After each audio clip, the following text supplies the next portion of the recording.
Tnediet il-Legal Aid Management System li pjattaforma diġitali ġdida immirata biex tagħmel l-aċċess għall-għajnuna legali aktar effiċjenti u qrib iċ-ċittadin. Tnediet mill-Ministru għall-Ġustizzja Jonathan Attard li saq li din il-pjattaforma se twassal għal sistema ġudizzjarja moderna, aċċessibbli u trasparenti.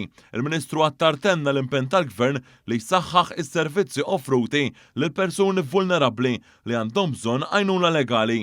Ġie spjegat li l-applikazzjonijiet jistgħu jsiru online jew permezz ta' hubs ta' servizz.gov f'diversi lokalitajiet fosthom il-Birgu, iż-Żejtun, Birkirkara u San Pawl il-Baħar.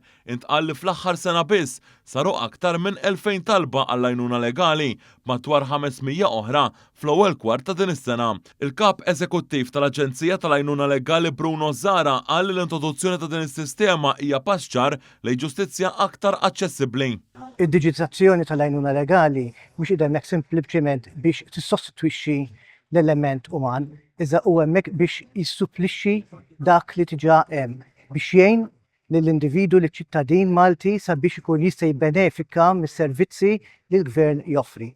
Il-Ministru Attard qal li dan il-pass jirrappreżenta viżjoni ċara li ġustizzja li tkun dritt aċċessibbli għal kulħadd u mhux privileġġ għal ftit. Tista' timmorru għal pass li nassiguraw li jkun hemm aċċess anke b'mod diġitali aktar iffaċilitat lil dawk li jkunu tifittxu l-għajnuna legali.